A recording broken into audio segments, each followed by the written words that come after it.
Hello, Fred with all kinds of classics. Here in this video, we are taking the front end, my wife and I chose to assemble it, the grill shell to the front fenders prior to installation. This is actually the very first time I've attempted to install this in this manner, whereas before I would just simply put hang the fenders and then attach the grill and then proceed in attaching everything else. So in this one, we're carrying it over. I wanted before I painted the engine in the final stages and all the frame pieces and parts. I wanted to know if I could assemble this front end in this manner, and so we did this. So watch this video, this little excerpt I've got on fast forward, and then I'll catch you later. This is a very brief video this go round, just to kind of pick up on some of the odds and ends that I have been doing with this project. Okay, thanks a lot, guys, for watching. Like, subscribe, ring the bell, and give me your comments.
I'm just trying to get the remnants of a pattern. Of course, I'll go a little bigger, but you can see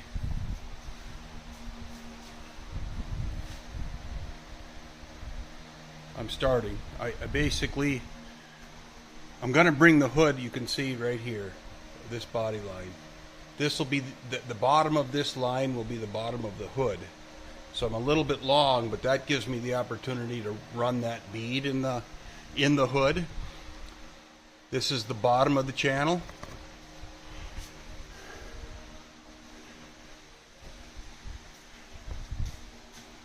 This side, my hood sides are going to come up and latch onto here. They'll go onto here.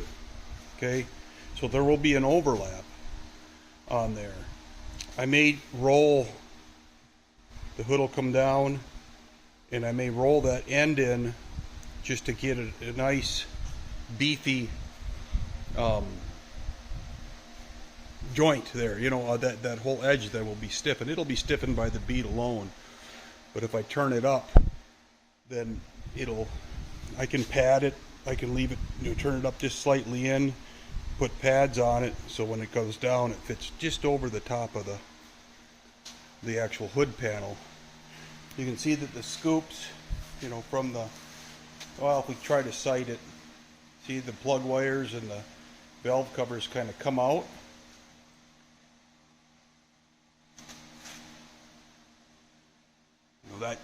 That cylinder is farther back than that cylinder. That's number one, right?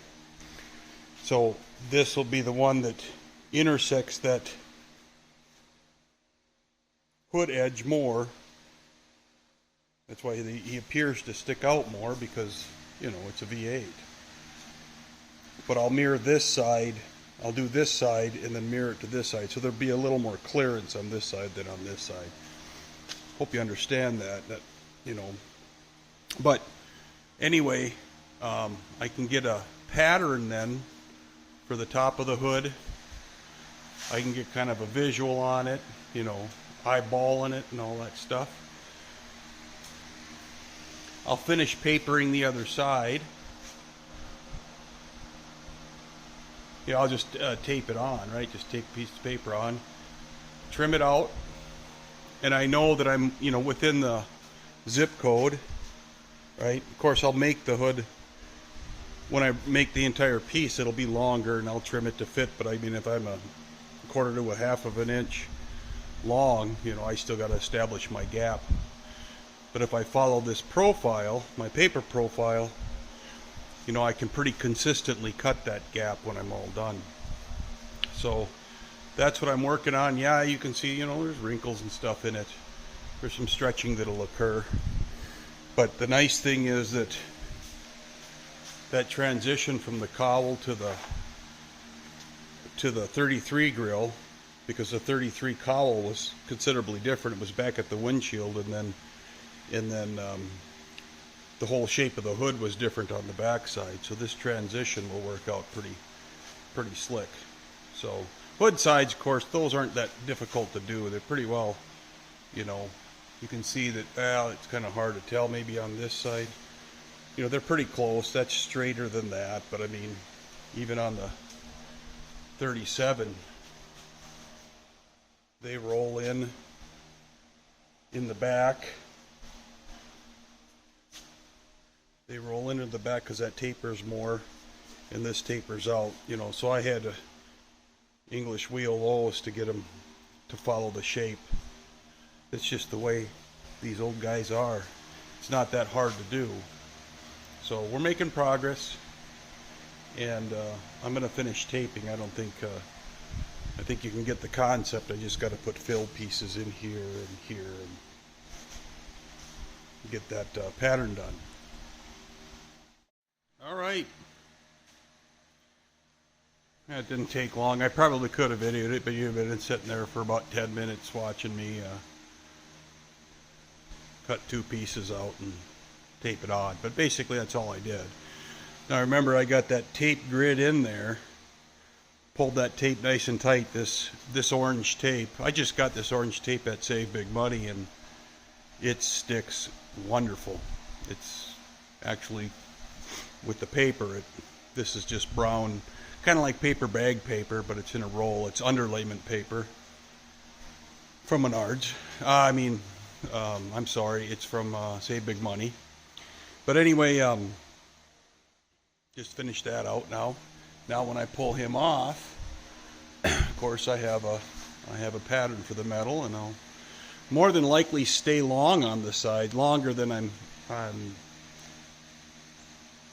need to be, because number one of the B, but number two that I think I mentioned, I want to bend that flange, or have the opportunity to. What I actually do, I don't know. But she looks good. She's got a good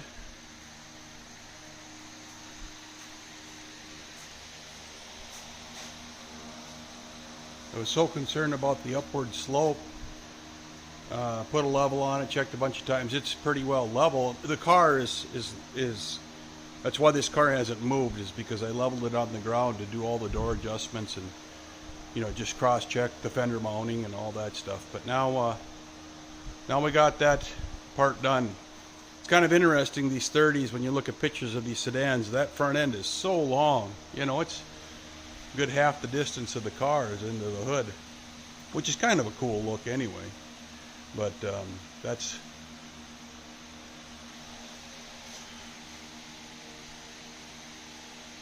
where it's at.